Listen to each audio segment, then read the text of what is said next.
جو اپنے باپ کا جنازہ پڑھنے کی اوقات نہیں رکھتا، وہ بحر ظلمات میں گھوڑے کیا دوڑائے گا؟ چل رہا ہے وہ جوان جس کو ڈاکٹر اقبال نے کبھی عقاب کہا تھا، وہ جوان جسے قوم کا سرمایہ کہا، وہ جوان ہاں وہ میری قوم کا جوان تھا، وہ میری قوم کا جوان تھا، مسلمانوں کا جوان جس نے اندلس کے ساحل پہ کشتیاں جلائی تھی۔ وہ حوصلہ تھا تمہارے اندر، پاپ اور جرائم میں ڈوب کر کے بزدل بننے والے جوانوں، اللہ کرے میری آواز صرف رائچور تک محدود نہ رہتے ہوئے شرق غرب کے ہر جوان کے کان تک پہنچے۔ او بزدلوں، سائے سے ڈرنے والوں، موت کے نام سے گھبرانے والوں، پاپی ہوئے، مجرم ہوئے، جرائم پیشہ ہوئے، اس لیے تم بزدل ہو گئے۔ تم ہی تھے، تم نے اندلس کے ساحل پہ کشتیاں جلائی تھی، اور جب جلتی ہوئی کشتیوں کے بارے میں امیر قافلہ سے پوچھا گیا تھا کہ ہم نے کشتیاں کیوں جلا دی، تو یقین کے اس عظیم اللہ اکبر دائی نے اپنے بزرگوں پہ یقین کرتے ہوئے اور اپنے اللہ خدا وحدہ لا شریک پہ یقین کرتے ہوئے اس نے کہا تھا، یا تو یہاں پر ہماری قبریں بنے گی یا تو ہم اندلس پر اسلام کا پرچم لہرا دیں گے۔ کشتیاں اس لیے جلائی ہے کہ ایک شعور سے یہ بات نکل جائے کہ ہمیں خالی گھر لوٹنا ہے، ہم لوٹ کر نہیں جائیں گے، یا تو اسلام کو پھیلا دیں گے یا تو اسی زمین پہ مر کے دفن ہو جائیں گے۔ یہ یقین تھا ان کی زندگیوں کے اندر۔ تم ہی تھے میری قوم کے جوانوں جنہوں نے یورپ کے کلیساؤں کو اذان سے گونج دیا تھا، تم ہی تھے افریقہ کے صحراؤں کے اندر تم نے اذانیں پڑھی تھی، تم ہی تھے بحر ظلمات میں تم نے گھوڑے دوڑائے تھے، اور کہنے والے کو تاریخ بتاتے ہوئے کہنے پہ مجبور ہونا پڑا تھا کہ اذانیں کبھی یورپ کے کلیساؤں میں اور افریقہ کے تپتے ہوئے صحراؤں میں، دشت تو دشت ہے، دریا بھی نہ چھوڑے ہم نے، بحر ظلمات میں دوڑا دیے گھوڑے ہم نے۔ اب تم کیا یورپ کے کلیساؤں میں اذان پڑھو گے؟ جو اپنے بچے کے کان میں اذان پڑھنے کی حیثیت نہیں رکھتا، وہ یورپ کے کلیساؤں میں کیا اذان پڑھے گا؟ جو اپنے باپ کا جنازہ پڑھنے کی اوقات نہیں رکھتا، وہ بحر ظلمات میں گھوڑے کیا دوڑائے گا؟ اسی لیے پیدا ہوئے تھے کہ محمد الرسول اللہ کا کلمہ پڑھ کے اسلام کو بدنام کرو گے، زنا کے اڈوں پہ جاؤ گے۔ بڑی معذرت کے ساتھ کوسنے نہیں آیا، بددعا دینے نہیں آیا، بانگے دیرا کے طور پہ تمہیں بیدار کرنے آیا ہوں۔ بانگے دیرا کہتے ہیں جب مسافر منزل سے بے خبر ہو کے سو جاتے ہیں تو کوئی آ کے گھنٹی بجا کے کہتا ہے سونے کے لیے نہیں آئے ہو، منزل کی طرف اٹھ کر کے چلو، اسی کو بانگے دیرا کہتے ہیں۔ تو بانگے دیرا کے طور پہ کوئی گھنٹی دے رہا ہے، سونے والوں اٹھو۔ اور میرے امام نے یوں کہا تھا، سونا جنگل رات اندھیری چھائی بدلی کالی ہے، سونے والوں جاگتے رہیو چوروں کی رکھوالی ہے، سونا بن ہے سونا پاس ہے، سونا زہر اٹھ پیارے تیری گٹری تاکی ہے اور تو نے نیند نکالی ہے۔ نہیں مسلمانوں، ہم زنا کے لیے نہیں ہے، کوے غلاظت کھاتے، کوے گندگی کوے کھاتے، کووں کو گندگی میں منہ ڈالتے دیکھ کر عقاب کبھی گندگی نہیں کھاتا۔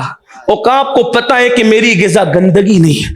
اگر تم دوسروں کے دیکھا دیکھی زنا کر رہے ہو، تم محمد الرسول اللہ کے عقاب ہو، تم محمد الرسول اللہ کے شاہین ہو، تم محمد الرسول اللہ صلی اللہ علیہ وآلہ وسلم کے اللہ اکبر عظیم صحرائے پاک کے ایگل ہو۔ تمہیں اپنی عظمت کا اندازہ کرنا چاہیے۔ حیرت ہے، ایک تو جوانی اس طرح ضائع کر رہے ہیں، دوسرے گندی فلمیں دیکھ کے زنا کر رہے ہیں، اور زنا کا وبال خوب جانتے ہو۔